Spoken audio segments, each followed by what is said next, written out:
is that. So it is like a meter scale kept, as if God has kept a meter scale to measure the earth. That is what is meant by Sthita Prithivya Iva Manadinda. Okay, fine. So what are we going to do about it? We have a fantastic mountain to start with. It is not only fantastic, it is not, as you see, mostly all the parts are not exactly the same as you see in pictures. It is even more wonderful than that. This is a part of Himalayas. It's called the Valley of Flowers in Uttarakhand. The problem is that if you want to go there, you can go by a vehicle only up to several kilometers away from it. And if I am right, we have to walk for one whole day or more than that to reach that. Trekking, you have to do a lot of trekking to reach that. Good. But the speciality is that it will be full of flowers. And this is supposed to be extremely beautiful. I have gone there. I don't have any plans to go there either. But it there in all stories and all that, when people used to be more adventurous, people used to go there. Like Bhimsen of Mahabharata. There is a story of Kalyana Saugandhigam. In the story of Kalyana Saugandhigam, in a part of Mahabharata, Bhima's wife Panchali asks for a flower. She gets a smell of a flower and asks him to go and get the flower. So Bhima goes around. And how does he go to search for the flower? He looks, he smells. And where the smell is stronger, he goes in that direction. He has to decide which direction he has to go. So he has to go along the smell. If there is more smell, he will go that way. Like one of my friends who did not know Tamil, he was in a bus here. And the conductor was shouting, "Bango, bango, pongo, pongo." He was going this way, that way. He didn't know what the conductor wants. So he will go in the direction of less shout. If he moves in one direction, the conductor shouts more, then he will go in the opposite direction. Like that. So he is going in the direction of smell to see where the smell is. So that is what we are going to do. We are looking at the uphill task of analyzing mountaineering and physics. What is it that we want to master? At the outset, I would like to mention that this is an undergraduate level presentation on mathematical physics, some aspects of mathematical physics, and no research topic or anything like that. So people who are already expert in this area need not waste their time. So I have to tell what are the learning outcomes of this. And this will present mathematical without going much into the mathematical aspects and derivation per se, but giving the physics meaning of it. Because most of the students find it difficult to get the concept clearly, whereas the concept is very important. Not actually only for mathematicians, but for everybody else. That is what we shall see. In particular, it talks about anything flowing, anything going from somewhere to elsewhere. Fluids, electric current, heat, particles, all that. All the flows. If you want to describe any one of the flows, you have to take care of you have to learn this concept properly. We all know that water flows downhill. This is one of the principles of science or life we learned early, that water flows downhill. That we all know, nobody needs to tell us. This is flowing down the gravitational potential. Suppose we were to plot the gravitational potential across a direction and distance on the x-axis and gravitational potential on the y-axis. What kind of picture will you get? You will get the picture of a mountain. So if you look at it that way, all the mountains that you see are actually 3D plots of gravitational potential, which God has plotted. They are three-dimensional plots of the gravitational potential. And water flows down. But is it water that flows downhill? No. Whatever flows, it flows downhill. That's where the flow concept and the transport properties are important. Look at the transport properties. Transport properties means somebody is running away with something. Somebody is running away with charge, somebody is running away with mass, somebody is running away with heat, momentum. All this transport of this, that is very crucial in all aspects of engineering and science. Describe nature. If that process stops, there is no life. So transport properties are very important in all branches of science, material science, and engineering. In particular, look at the liquid flow we discussed already. Where does current flow? Current flows from a higher potential to a lower potential down a gradient. Heat flows down the thermal gradient. And particles flow down the concentration gradient. What is this particle flow? maybe some of you have a doubt, what is this particle flow? Suppose you have a rod, an iron rod, and put some gold on the top, on one side. After sufficiently long time, several years, you will find a few gold particles which have diffused into solid state diffusion, for example. There are different mechanisms of diffusion. And that happens down the concentration gradient. So that is why we say this is a very important concept. All transport properties are down a gradient. So the concept of gradient is very important in all branches of science and engineering. And that is why we are looking at it. But on the other hand, as I mentioned, it's a bit tough to understand. The mathematical steps can be understood. That's there in all textbooks. Whatever I am presenting here, all there in your BSc textbook. So I will not detail that part of it. I will just show you what, and then you can look at it leisurely, or you can rerun the video and see more clearly. So everything flows downhill. Maybe the only thing which doesn't flow downhill is money. It doesn't flow from the rich to the poor. Okay. I mean, that unfortunately happening very, that is not happening that way. So except money, I think everything flows downhill. Let's go back to our beamspan. First of all, I think we should say bye to beamspan at this point, because there is a big difference between beamspan and what I am trying to say. Beamspan is trying to find the smell to get the flower by going in a direction where the smell is greater. So he is pursuing a smell gradient. Okay? He is pursuing a smell gradient. Where the smell is more, he would like to go there. If it's a bad smell, we would like to run away from it as quickly as possible. So this is his particle gradient that he is chasing. Whereas the pictures which I am going to show are about the actual gradient, the gravitational potential gradient. So from now onwards, our beam is not very important. Now let us talk about mountaineering. You travel along from any point, start from any point on the mountain and travel an arbitrary direction. I have shown some example directions. Depending upon how you go, where you go, and what distance you go, you will, in the process, you will also gain or lose height. That is the crux of the matter. You may be traveling on the mountain surface, but in the process, when you travel a distance delta S, you are actually gaining or losing height in the process. So to understand this, we take height as a function of x and y, f here I denoted by s, and see how we can analyze that. So we have to fix our origins. We put a horizontal plane where we are standing. You can put a horizontal plane down there and put an origin wherever you like. So the xy plane for us is horizontal. Okay. With that, that's our the perspective. We have a horizontal plane. Put where you are standing, that point is the origin. And then xy plane is horizontal, and we have the height.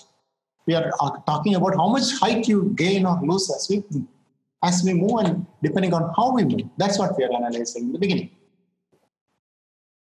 So delta S can be written. We are talking about in the language of calculus. That is why I'm talking of infinitesimal displacements. So delta S is a vector which has components in the I and j direction, or Ex and Ey directions. The unit vector. They are the unit vectors. And the magnitude is given. So that's the mathematical starting point. Now we start walking, and let us see how delta F changes when delta S changes. This can be answered mathematically. Delta F by delta S is given here. Or you can go to calculus and define a derivative, spatial derivative. df by ds is df by dx, dx by ds plus df by dy by dy by ds. This is two-dimensional. I am considering height gained or lost as a function of x and y. You can do this analysis in different ways, but let us go by this one. This is simple enough to understand the concept. Why some lines are coming on my... Are you getting some lines on the video? I don't know why it is coming. Yes, sir. Yes, we are seeing some lines. Some red lines? Yes. Oh, where did they come from? Or maybe when I move? No, okay, there's a mistake. Okay. Now, let us define what is called the directional derivative.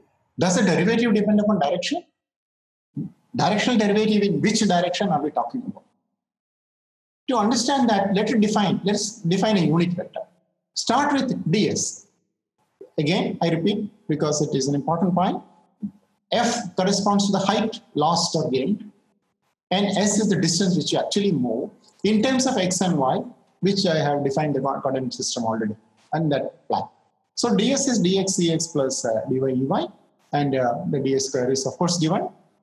And you can define a unit vector along ds. Okay, so now we have a pointer to the direction, whichever direction you are talking about. We write it. Okay, now comes the crucial point. Now we are going to do a trick. We write this df by ds, which is obvious. The blue box is obvious. But when you look at the blue box, the RHS, you see that it is a product of, it can be written as a product of two things. One of the things we know, that is a unit vector, and the other one is a new one, which we define this way. So this is a product of some new vector and the unit vector in a direction, in particular, in which direction in which you are going to walk. So directional derivative along a direction is given like this: the product of a new vector which you are going to define and the unit vector which we defined just now. Now this new vector is defined the way it is in the red bracket, in the red box, the first term of the red box, RHS of the red box. That's the definition of the new vector. Let us give it a name. Let us denote it by a symbol del of f. So this equation becomes, the df by ds becomes the dot product of these two, the unit vector and that quantity. Now this quantity is called the gradient. This is how gradient is introduced. Now this is a dot product, so you can ask questions like when it will be maximum, minimum, zero, and all that. That is how everybody knows the dot product. So directional derivative along a direction is given by the quantity del f, which we can calculate according to the formula in the red box, and take a dot product of it with the direction which you are interested in. That's how it is. The newly defined vector is called the gradient. In 2 dimensions, it is defined in this fashion. Here we are taking z as a function of x and y. F, I have denoted it by f. So in 3 dimensions, you will have one more term, df by dz, ez, partial. So this is how it is. Take the partial derivative of the function you are interested in. That is, you take a scalar function first of all, and take the partial derivatives according to this formula, and then you get a vector. Remember, this is a scalar function and the gradient is a vector arising out of a scalar function. The dot product of the gradient of a scalar with any unit vector gives the rate of change in that direction. That is why it is called a directional derivative. The dot product is the directional derivative. It's called because of this reason. Now, what is significant? Let's try to understand it. Now we have defined it mathematically. That anyway you know, it's there in your textbook. But let's try to understand it a little bit. Suppose you want to escape, you want to come down quickly. What kind of direction will you take? You want to, that is where this directional derivative becomes important. How fast or how slow, depending upon how you want to go, or which direction you should take, so that you want to either escape or go towards. Gradient is called the greatest slope, the steepest descent. That's the meaning given to the gradient. If it is a thermal gradient, for example, it need not be always mountains. Mountain is only a symbol. I mean, it's one category. We have, for example, a thermal gradient. You can have different details in this room everywhere, and then you can have a thermal gradient. In that case, you want to go quickly to the coldest place. You want to run to the coldest place rather than the hottest place. So it is the negative of the gradient we have to take. We'll go to a specific example later. So this is what we have so far. We have defined a new vector called the gradient, and it is defined. I am just showing it so that we are thorough with all the steps. And these are all there in the book, but the understanding is what we will try to build as we proceed. So that's the perspective of the whole thing. Now, you are familiar with this. You know, conservative forces can be written in terms of a potential, a gradient of a potential, and precisely it is a negative gradient of a potential. Why negative gradient? The negative sign is just put purposefully so that the concept of higher to lower is makes sense, describing the natural motion from higher to lower. That is where the negative is important. Now, the gradient, let's look at the properties of the gradient, mathematical properties and later the physical significance. The gradient is perpendicular to the equipotential surface. What is an equipotential surface? equipotential surface has the same value of the potential everywhere at all x and y in the two-dimensional example. At any point xy, you have the same value of f. Then it is an equipotential surface. And if it is an equipotential surface, then everywhere on that the df is 0. The gradient is going to be gradient is 0. Why? Can we prove that? Yeah. Let us say b is a vector. It's a non-zero vector. B is a non-zero vector. Okay. Then df by ds is 0. So that shows that on an equipotential surface, the gradient is 0. Obviously, when there is no mountain, then it's a flat thing, then there is no gradient. Obviously, that's why we call it flat. Look at the cut off part of a mountain. A mountain has been chopped off, and you have a flat surface in Himalayas. 0 potential, 0 force, 0 gradient. Sorry, it's called 0 gradient. In the case of force and potential, it will be 0 force. It will correspond to 0 force. Here it is 0 gradient. Because of the dot product, we can always see what happens, what is the minimum, maximum, parallel, perpendicular, all those surfaces we can do and get the physical meaning out of it. It's also called the normal derivative, and it is a point function. Two things to remember is that gradient is a vector, though the starting scalar is starting potential is a scalar.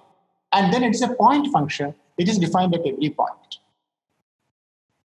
Let us simplify this. The mountain is very difficult to analyze as such. So a simpler curve, much simpler curve to define what is delta, ds and df. ds is in the plane and df is perpendicular to it. And f, the height is taken as, this is the curve. F of xy is equal to x square plus y square. The curve shown here, it is an approximation of a mountain, so to say, a mountain peak. And this, while gliding, you can see what is the df and what is the ds. So it makes sense when I say, I want to come down quickly or things like that. Okay, the terrain will not allow you to, but you can go, for example, in the BMOS picture, I have shown different arrows. If you go in different arrows, your height gained or lost will be different. For example, if you go in the direction shown by this, can you see the pointer? Can you see the pointer also? Yes, sir. Yes. So if you go in this direction, it will reduce. And if you go in that direction, opposite direction, the height is you are going to gain height. And if you go in this direction, you are not going to gain any height, depending upon the terrain. So people have done such analysis to understand these things. Why should students worry about it? Once you understand the details of it, how it is mathematically done and what is the physical connection, you will have a top of the hill feeling when you understand it finally, and you start applying it to various applications, as listed here. Now it makes more sense, things flowing downhill. Example, let's look at a physics example.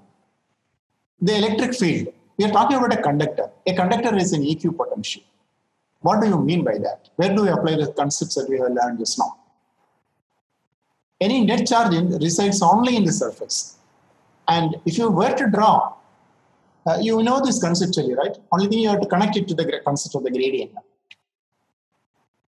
And the field lines of a conductor are perpendicular to the surface. Whatever be the surface, an arbitrary surface is there. This is an equipotential. It's a conductor. You have a conductor given in the question paper, and you are asked to draw the field lines. Then whatever is the shape here of the conductor, field lines will be always perpendicular at any point wherever they are originating, perpendicular to the surface. If any 2 points, for example, it's an equipotential, so any 2 points will have the same potential. That is shown by this. UA minus UB is E dot DL, A to B integral, minus, of course, and that is 0, and when UA is equal to U. That's simple way of stating it. These are all from Griffiths examples. This example is from Griffiths. Now let's talk about, and let us work out a problem to understand this. I take the simplest problem because it is a webinar. If I'm in a class, I will give you a complicated problem and give more complicated problems as homework. This function is the simplest possible. T is 20, some number, 20 doesn't matter here, plus x plus y. I would like the audience to quickly calculate the gradient. You know how to calculate the gradient? Partial derivative dt by dx es and all that. Okay. And what is the system, physical system? Okay, mathematically you can do it. Now I want to connect it up. I want you to get a physical feeling or geometric feeling, an idea about what it represents actually. For that, let us say that this is a plate. This is a metallic plate. What you see there is a metallic plate. And the metallic plate, I have put some candle or something under the metallic plate arbitrarily so that I have a distribution of temperature. It's not all at the same temperature. I have different temperatures at different points in this. And of course, this is a simple distribution, but in general, it can be a complicated distribution like this. And let's say an ant is walking on it. So the ant would like to escape here, go to the colder regions rather than the hotter region. So I hope you have calculated mentally, it's a mental sum, calculated the gradient, and you got the answer, right? What is the answer you get? By the way, I have colored it darker shades at lower temperature. That is the color code of this one. And hot ones are shown as brighter color. So actually, you don't have to do the problem. You can look at it and decide what is the gradient and what is the direction of the gradient and all. You have to remember what is the direction of the gradient and what is the magnitude of the gradient. Direction, magnitude of the gradient is the maximum slope. And direction is the direction corresponding to the df by dfi, d is changing maximally. Now the students have to note, you can also plot vector fields. There are free and easily available web-based or other programs. You can just search and you can plot any vector field, any complicated vector field. That facility is very easy. It just quickly you can get. You don't have to learn any programming for that. So it will be nice to visualize some of them from your textbook. Let's plot this. So the answer is this. Now let us plot the vector field and see how it looks like and what it conveys about. What does the gradient convey? Okay, gradient is Ex plus Ey. What does it convey to you? About the metal plate, about the poor ant which is running on the metal plate. That's what it means. That's why I said you don't have to actually work out in this particular problem. It is very easy and you can look at it and say, okay, where is the cold region, where is the hot region, and where is the gradient? Direction of change, maximum change. So the ant will have to run in. And what the ant will have to do is it will have to take its laptop, quickly calculate the gradient, and then run along the negative gradient to escape from the temperature. The heat gradient. Now, I plot this. I can plot this at any point. I take it at any point. So at any point, if I plot it, I get a graph like this. Set of graph you can easily generate as I was telling. The black arrows show the direction of increase. Now let's go to the next level example. Next, little complicated. Some number plus xy. If you take derivative, quickly you can take derivative, and you will see that the answer is this. And can you plot it now? Just try to plot it before I show the answer. You might have noticed that the color distribution on the plate is different now. It is different because it is 100 plus xy. Even here, you could guess the answer without actually plotting it using a vector plotter. Okay? And the answer is going to be, if you plot this vector, you can just put it in the web and plot it when you have it. It's very easy to do. And then you will see this. The field is going like that. At any point, the vectors I have shown a few points on the left and the whole field on the right. So this is the kind of thing we do. One second. So this is the kind of thing we do to, these are the kind of problems which you work out for this.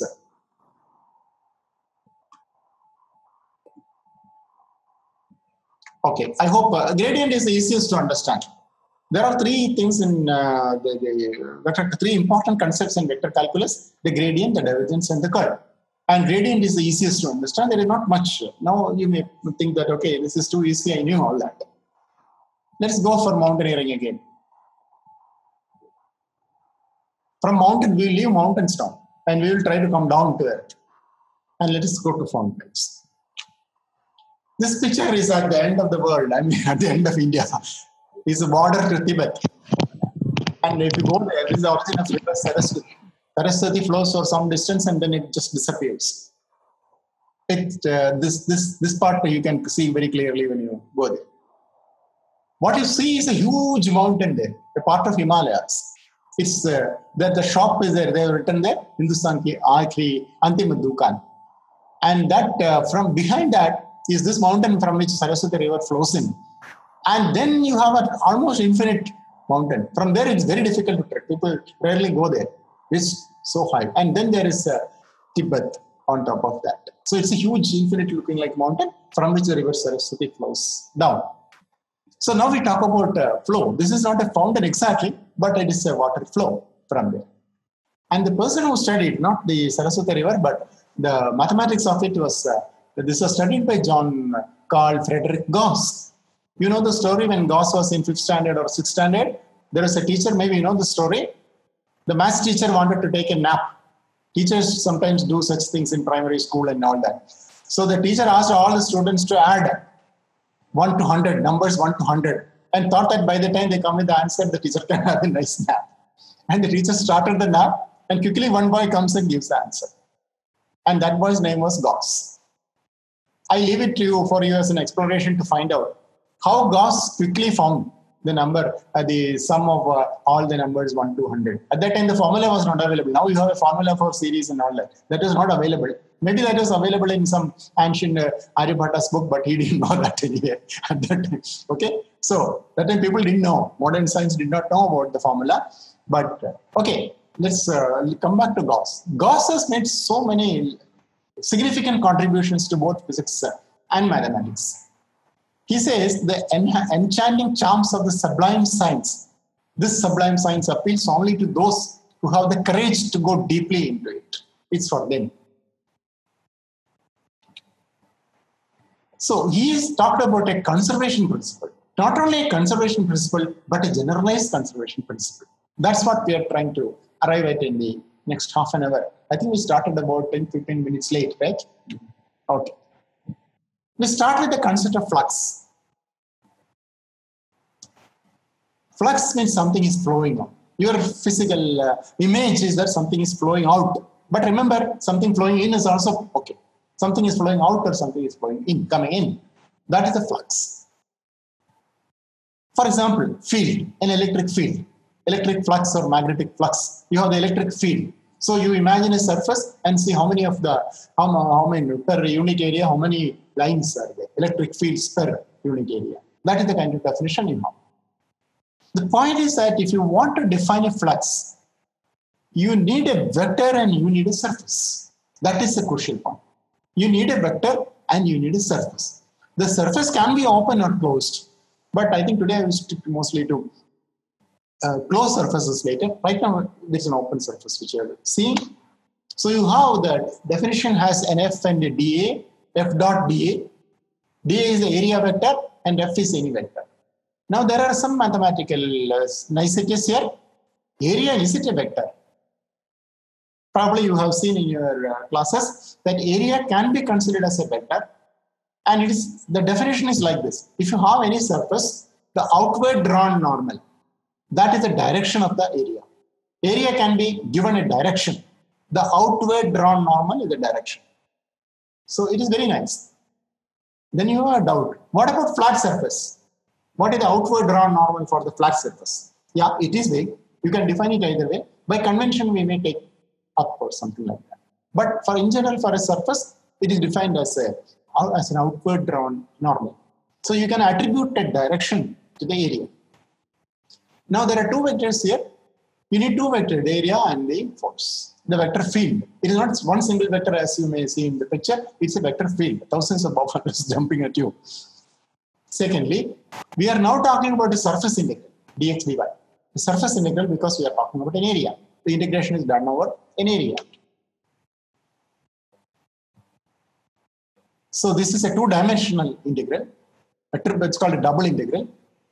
Maybe you UG level people are, maybe in my subsidiary mathematics you may hear about it. And there are triple integrals. And very often the triple integrals which appear in physics are very simple to do and all that. So don't worry about it much. The other point is that you can write it as F dot dA or F dot n dA, where dA is just the magnitude of the area and n is that particular direction, outward drawn normal direction. So both ways you can write it. But you need a vector and then a surface. In this case, this is an integral. So we are talking about the total flux of a surface. Can be closed or open, but you are looking at the total flux that is emanating out of a surface. Look at the case shown here. There is a cylindrical surface. So one part, the point is that at different elements, elemental areas on this, you will have unit vector in different directions. The outward run normally. And the field may be the same or may not be the same. Whatever is the case, we go to an elemental area, look at the F there, look at the direction of n, and look at the n vector, unit vector, magnitude is 1 anyway, and then take that dot d. Then add up all that. That is how we integrate it. You can add it, that's the point. Here, this is from Griffiths or some other book like that. And this is, you see 3 surfaces here on the top corner. And this, let's look at the first picture. The magnetic field B is shown here and a surface. First, you have a parallel set of lines, which means there's a uniform field and there is a surface kept perpendicular to that. So the area vector of the surface is again along the direction. So there is no flux. So I'm sorry. All the lines cut it. There is a lot of flux coming through the area. Lot of flux coming through the area. As opposed to the other small picture, where it is kept, the surface is kept like this. So if you put the surface like this only, the bull can penetrate it. Otherwise, if you give a surface like this, the bull will run over it without penetrating. So the surface will not be torn. So that is what. How much of it tears the surface is the issue. That's what you can have as a mental picture. But in general, it is neither perpendicular nor along, but it is arbitrary. That is the third picture. The third picture shows an arbitrary surface. You have to go point by point. At every point, whatever is the field direction and whatever the field and whatever is the unit vector you have to take. Maximum number of the flux lines that cut the area. So it's a question of cutting the area. How much cut happens to the area? That's the measure. Now all the books on this will have this derivation. So I'm not going to in details to derivation. I'm just taking a half a minute and going to tell you the derivation.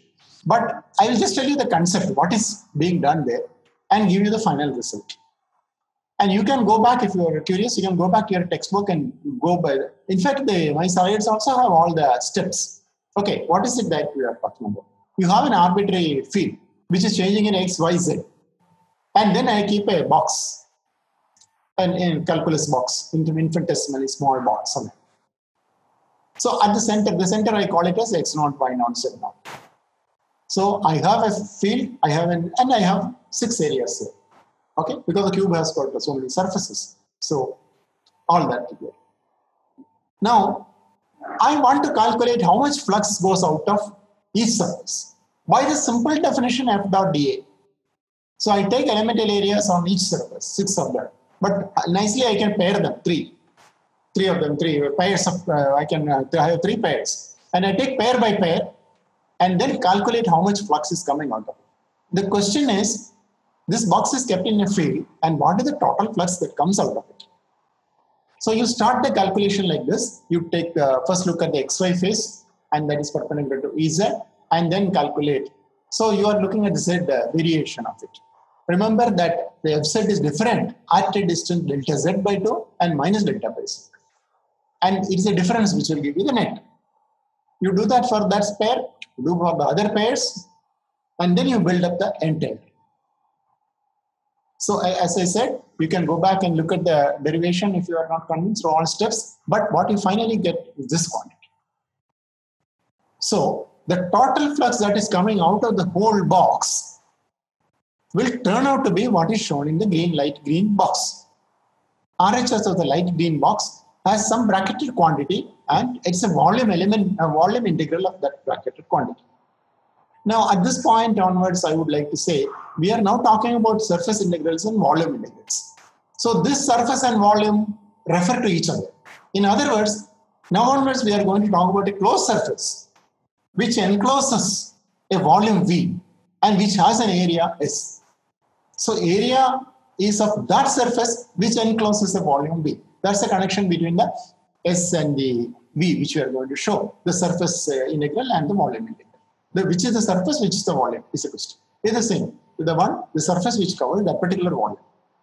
Okay, now after the derivation, if you go through all the steps, you will get a quantity like this, a bracketed quantity like this. And that quantity, if you take the volume integral of that quantity, what you get is flux. total flux coming out of the cube in this case. And that is a surface area. Now, look at that quantity. We are trying to do a trick which we did earlier. We look at this particular quantity and realize, okay, it is made up of two things. It's a product of two things. The F vector and the thing which you have seen earlier. The red box has two terms, two things multiplied together. One of them is the vector itself, and the other one is what we have seen just now in the case of gradient. In other words, it is that operator del dot F. And this is called the divergence. This new quantity, which is in the box, this quantity. The quantity is called the divergence. So it is a divergence of F that we get.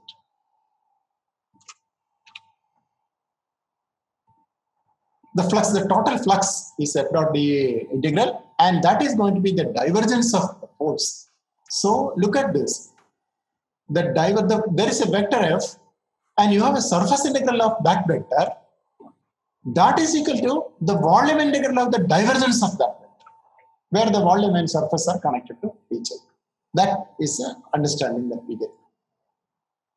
This is also called the Gauss's divergence theorem. All the steps are shown here, which we were reading right now. So we have a volume and a surface integral of vector F dot dA for that particular vector, and then the volume integral of divergence of that vector. The del operator, which we have seen earlier in gradient, we saw this operator in the gradient, is actually an operator. I didn't stress that it is an operator, but actually it is an operator, and its form is like this. What it means is, it acts on a scalar and gives you a vector. The gradient is defined like this. The del operator, why am I jumping to gradient back? Because the del operator is common to both divergence and gradient. So the del operator, if it just operates on a scalar, it gives a gradient which is a vector. And if it takes dot products with a vector, what you get is a scalar, which is the divergence. Okay, shall I repeat that? Del is an operator defined in the first box. If it operates on a scalar quantity, 2-dimensional or 3-dimensional, depending upon what you need, then what you get is a vector defined by that. And that vector was the gradient which we have seen in some detail. Now, if you were to take the dot product of the gradient and gradient itself is a vector, the vector operator, and a vector, then what you get is called the divergence of F, the vector. And the divergence is not a vector, divergence is obviously a scale. So the del operator comes in both these things. Now let us look at, let's try to understand this further, divergence concept. Something is flowing. What is flowing? Where is it flowing? So I have put all the equations once again here so that you get familiar with it. This is just a repeat of all the equations which you have, which are slightly different but means basically the same thing. And the divergence theorem, which we have seen. Before going further, let us do a few sums to clearly get the visualize this. I define a vector F equal to 2x Ex. Now, please calculate the divergence. How to calculate the divergence? You have the formula ready there. So it's very easy. In this case, it is trivial. We need only a second to calculate the divergence, and the divergence is 2. Now, what is the physical meaning of the divergence 2? For that, you have to look at you have to plot the vector field. Again, plotting the vector field will be very intuitive. Once you learn that technique, you will really love it. And you will think, okay, you are blind all these days. You will feel. Once you learn. For anything, for example, any function also, once you master the art of plotting, then you will really feel as though you are blind so far. Okay, so now you plot this particular vector field. It is along the a direction, and the magnitude depends on x. It goes along the x direction, and 2x Ax means the magnitude depends on x. If the x were not there, it would be a constant. Okay. Now, what is the meaning of the divergence? We are trying to see, okay, we know the vector, and what is the meaning of the divergence of the vector? So, in this region, consider this region. If you look at this region, one thing is clear. More things are going out of it and less things are coming into it. So, the divergence is positive means things are coming out of the surface. More things are coming out of the surface than that is going in. Divergence is 0 would mean nothing. Okay, not that nothing is coming out. Whatever is going out, whatever is going in is coming out. Then the divergence would have been 0. In the next example, we have a negative divergence. I have again taken a very simple function. No question paper will have this. Question papers will have much more complicated functions. But for a webinar, we can have a simple function. But still, the simple function gives you the concept clearly. Here it is negative divergence, which means accumulation happens in the region which we are talking about, where the divergence is calculated. This is an example of 0 divergence. As I said, instead of 2x Ex, if you were to just write 2Ex, you see that whatever is coming in goes out. So the divergence is 0. Conveniently, in 2 dimension, we are showing this. This is another field. It need not be always like this. A 0 divergence can also be like this. This is such vectors are called solenoidal. If they have 0 divergence, they are called solenoidal vectors. This is to be compared with, okay. So what do you learn from this? What did you learn from these 3 examples? The mathematical meaning of divergence, or how to visualize divergence. The divergence of a vector field is to the extent to which flux lines behave like near a source or a sink. If you are near a source, if you are standing near a fountain, you will see a lot of water coming and falling on you. So it's a different feeling when you are near a fountain or you are near a vortex. Like in the movie Chemin, the hero will be, not hero, okay, the character will be going in, and there is a vortex and he will be sucked into the sea. So it matters whether you are standing near a sink or near a source, near a fountain or a vortex. And that is the measure. The measure of that is given by calculating the flux and divergence actually. What is the difference between flux and divergence? Both are talking about to the extent to which you are near a source, or the field lines will look like if you are near a source or near a sink. What is the difference? The difference is that flux requires a surface to define it, whereas divergence is at a point. We'll come to that point shortly. Okay, now let us look at one more example of a field. This is the old one. The new one is this. Again, your plotter will easily plot it. This actually I had plotted only this morning, this one. You could see that. Very easy. So x minus y, this one, it gives again 2. So you can see that something, as if it is throwing off something, if something is coming out. So that's measure. That's what it is a measure of.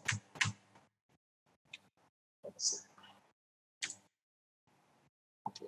The best example for this from physics, the easiest example, the simplest example is this. A point charge, a positive charge. So it will have the field lines. This is electrostatics. Then an example from electrostatics. You know that the field lines never cross each other. Here, the divergence is obvious. The concept of divergence is obvious from this, if you look at it. If it's a negative charge, it will be the other way. Things will be coming in. It will be like a sink, whereas this is like a source which is throwing out the fields. The field lines can be represented in 2 ways. You can have a magnitude of the field line proportional to what the length of the line proportional to the magnitude, or you may not have that information, you can draw a continuous line. But how do you get that information from a continuous line profile? Because there will be more lines where too many lines together in a given area if the field is high.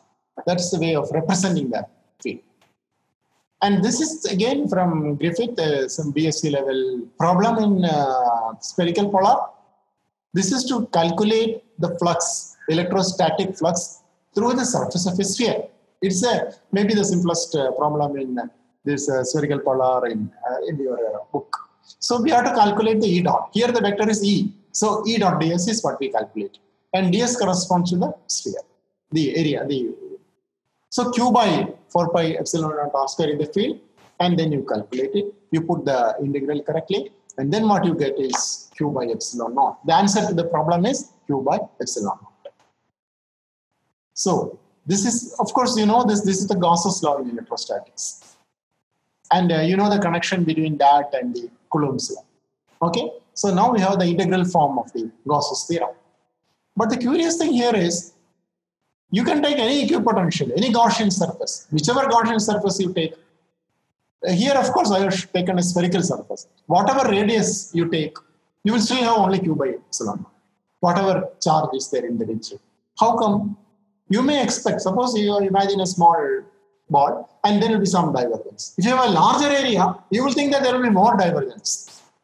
But it doesn't happen like that. What happens is you get the divergence only as Q by epsilon naught, not larger.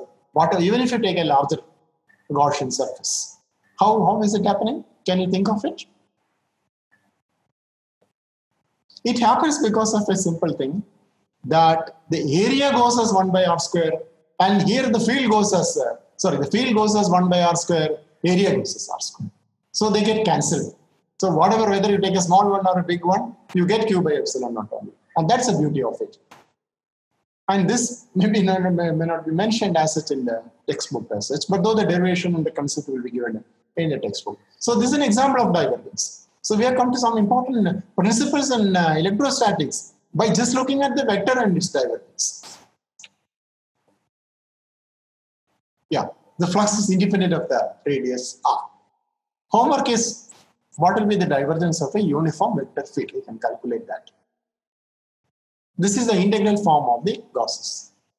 Now, quickly let us take, this is very simple. You take Q with a total charge. Of course, Q with a total net charge included. If there is a plus and minus sitting there, the net charge will be 0. So it's a total charge in Gauss's law. If it is not a point charge, we can't write Q. If it's a continuous distribution of charges, we have to put density, charge density there. So that's, I have replaced Q by the total charge in terms of the density. And use the divergence theorem to this, and what do I get? I get an equation, and this is again Gauss's theorem. There is no more physical concept there, and this is the differential form of the Gauss's theorem. It is also the Maxwell's equation, first equation of Maxwell. See, we have covered a lot of electrostatics merely by looking at the divergence of an electric field. From the mathematical properties of the divergence of the electric field, we have come all the way and got 1/4 of all electrostatics, which is Maxwell's equation number 1. So it's full of, the point is, this is not this is a mathematical concept, all right, but it has got such a lot of physical significance, and that helps you to understand this. If you do your subsidiary for a physics student, if you understand the subsidiary mathematics properly, your electrodynamics and other things becomes very easy. That's the moral of that story. Now again, coming back to the difference between the flux and divergence, I repeat, flux requires an area to define a flux, and it is not defined at every point. On the other hand, divergence is defined at every point, though both of them talk about the same thing, slightly different language. How do we understand this? Okay, you imagine again a surface bound which binds a volume, and then there is a field, and you will find out the flux coming out of this. That's what you are looking at. Now, imagine that volume becomes smaller and smaller. Maybe you heard the story. I will take 2 minutes extra and tell you a story to understand this. There was a professor who was driving at overspeed, 70 kilometers per hour, and one of his old students who failed had now become a policeman and traffic police, and he is standing there. So he had a grudge with the professor. So what happens is he stops the professor and says, I'm arresting you. Why are you arresting me? Because you are going at 70 kilometers per hour. Then the professor says, 70 kilometers? My college is only half a kilometer from here. And 1 hour, I have 2 lectures by the time to cover. So I'm not going for 70 kilometers or 1 hour. What is your problem? Then he says, if you go like this, you will cover 70 kilometers. Then the professor says, if I go like this, I will hit the tree. There is a curve in the road there. So you can't blame me for that. Then this man scratches his head.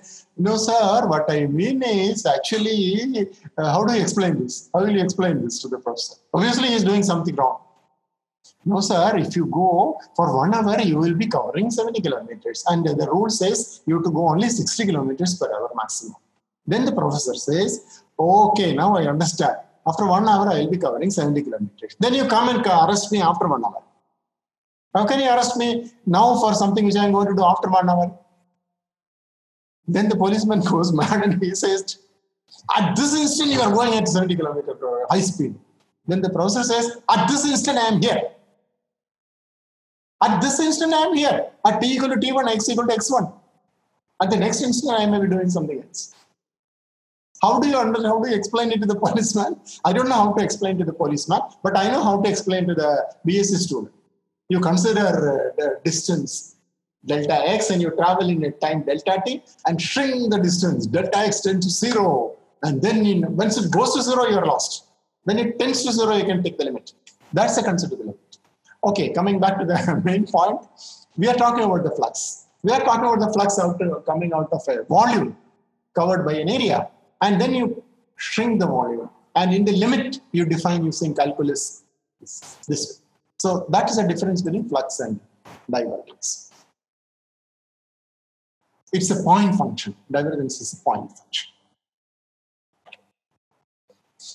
Now let's go to let's look at some physical understanding of the Gauss's theorem, the divergence theorem as such. Consider a volume and consider something flowing in and something flowing out. Basically, I am going to repeat the same idea for the rest of the 5 or 10 minutes, but I hope it will give you more insight into that. Now something is flowing and something is coming out. Will more things coming out or come out of it, or will some other things disappear? It depends upon what is inside. If there is a source there, then more and more, if it's water, for example, if you keep a tap open there, then more and more water will be coming out than what you put in. On the other hand, if you put a hole there, then some water will be lost and you get only a little bit of water coming out of it. That's what it means. That's what the Gauss's theorem means. Sources and sinks. So how do you calculate it? How do you calculate the total flux? You have to go around and take stock of all the sources and sinks in the region. That's what you have to do. So the divergence theorem expresses the surface integral of a vector field over a closed surface in terms of the volume integral of the divergence of that. We have been repeating this. There are two aspects of mathematical issues here.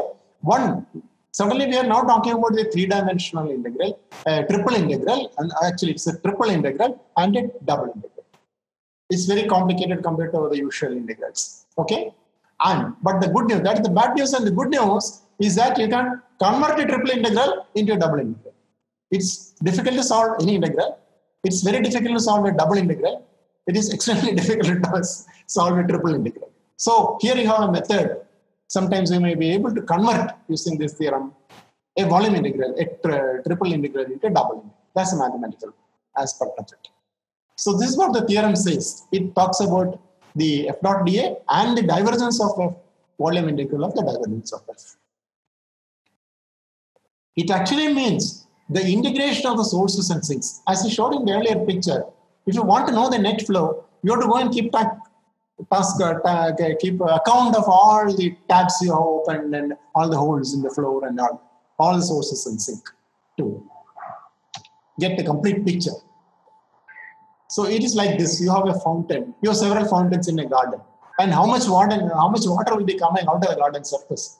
So that is a rough analogy of the volume and this one of the surface and volume of this. So integration of the faucets and the sources and sinks will give you how much the net flux flowing out of it. This is the same thing which you have written. Mathematically, I have written in symbols and I have written in words. Okay, still if you don't understand, this is the way to understand. So the amount of smoke which is flowing out of your kitchen is proportional to the wattage of the heater you forgot to switch off, or the number of heaters you forgot to switch off. If you have not switched off 3 of them or iron box or whatever, then you will see more and more smoke coming out. That's all it means. That's all it means. This complicated integral which is written here, volume integral, surface integral, the Gauss's theorem only means that. The integration of sources and sink over a volume provides the net flux flowing. Okay. Now we go to the real climax of this. And the climax of this is where the very beautiful and fundamental principle that we get out of this. And that we can go there by defining a current. First we define a current. You know the relation between charge and current. So you define a charge and a current. Now the charge flows and then there is a current. When the current flows, it takes away the charge. Okay, or it brings a charge from one point to the other point. That's what we call a current. It's a transport thing which you are talking about. Now let's define a current density. You know from your electrostatics that current is not a vector quantity, but current density is a vector quantity. And you have J. So let's work out now. I have the flux J dot dA and minus d by dt. It will be equal to minus dq by dt. But this is equal to the volume integral. So what I get if we put everything together, again, as I'm telling you, can, if you didn't understand it in 1 second, you can go back to the video and look at, or you look at the textbook. But what you will get at the end of it is this. Simple substitution. And then you will see that you will get a relation which is printed in red color at the bottom, which shows the divergence of J plus the d rho by dt, and then take a volume integral of all that. Then what you do? Then you get 0. What does it's a profound equation in physics, not only in physics, in engineering as well. And it is a fundamental principle, and it has got a lot of implications. Let us look at the implication.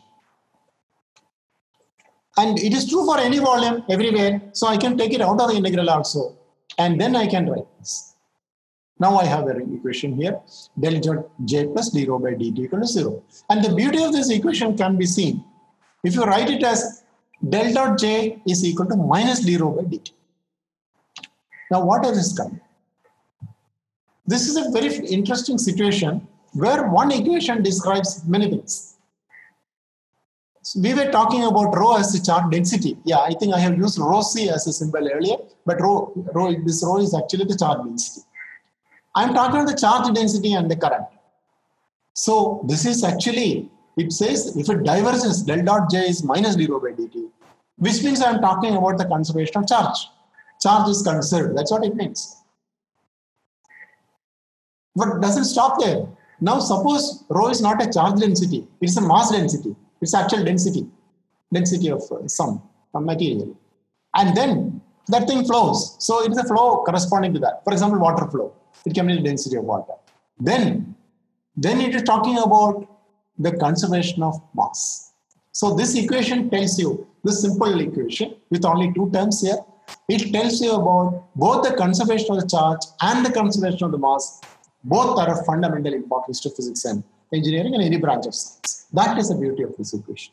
And this is called the continuity, equation of continuity. It means all that.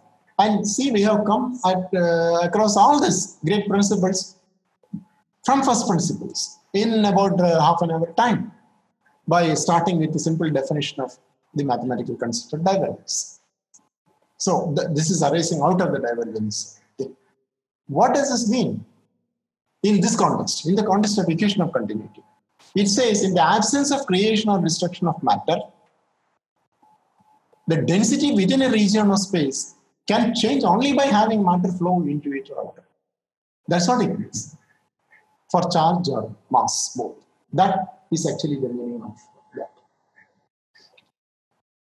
It is very easy for students to understand, especially for students in the hostel staying away from parents. It is very easy to understand. How do you understand this? Then I rewrite the equation. Del dot J equal to minus d rho by dt. Here, J is money, flow of money, and rho is the bank balance, bank account of your father. Your father is checking his bank account, and you have been given the password, so you are spending it. You are diverging money. And if you keep diverging money, you will see that the father's bank balance goes negative after some time. Actually decreasing. D rho by dt is now decreasing. That's what the equation tells you. But it is even with all this description, still is very difficult to understand divergence. So if you still cry that you don't able to understand divergence, I can only tell you, go and read it again and see this talk once or twice, and then you will understand what it is. And then really realize that vector calculus is actually a friend of the scientist and engineer. When you see it for the first time, many students think this vector calculus, divergence and gradient, all that is put there just to pain the students. No, it is not for that. It is to help the scientist and the engineer that these concepts are. And I must also mention that there is one more concept that of the curl, which I'm not taking up today. And this curl is another complicated concept. It is even more complicated than divergence. It takes one full hour to understand that. But once you understand that, then you will get. For example, if you do a vector calculus, I'm repeating one point. If you take care of your vector calculus in the subsidiary mathematics, your electromagnetic theory will be very easy for you. That is where directly you see all that. What are the main equations in electromagnetics? There are only 4 important equations in the whole of electromagnetics. And they are the Maxwell's equation. And what are they? They are only talking about the curl and divergence of some vectors. The electric field and the magnetic field, nothing else. Okay, so if you focus, if you take care of your, without neglecting it as an ancillary or subsidiary mathematics, if you take care of that course, then your electromagnetic course becomes a walkover. I will conclude with the outlook of this, which is the Navier-Stokes equation, which are very important, of fundamental importance to all branches of science. Navier is a French engineer and Stokes is our famous physicist, and they have quantified what I have written earlier, and they have written, I'm not even going to show the equation, they're very complicated, and you need the vector calculator, vector calculus to learn. But I just want to point to you, where is it directing? What is the importance of the mountains and fountains in physics? Not only in physics, but also in engineering. That is what I want to show here. With this, I will close. Wish you fountains of joy as you climb the mountains of life. There are 2 ways of climbing the Himalayas. The Himalayas of knowledge, the Himalayas of science, the Himalayas of physics or mathematics. There are 2 ways of climbing it. What are the 2 ways of climbing Himalayas? Look at Himalaya. Oh, how complicated it is. I won't get oxygen. Yeti will come and eat it. All complicated. I don't want to go there. It is tough. Most of the students approach a tough subject. This is called the tensing method of Himalaya, climbing Himalaya, because you become very tense, you know. So this is kind of. Can anybody guess what is the other method? If it is called the tensing method, what is the other method? It's the hilarious method of climbing the mountain. It's the hilarious method of climbing the Everest, which is to understand the nuances. After all, it is not very complicated to understand. Only you have to look at it the right way, and then you will enjoy what you are doing. And that is the correct way, correct approach to learning. Of course, this is not meant to say that Tenzing was a person who always stressed when Hillary was not. I don't know. Nobody knows. I'm just making fun of it. So that you will not forget the 2 approaches to any mountain, but whatever looks as mountain in your life. It is even beyond. The significance is even beyond.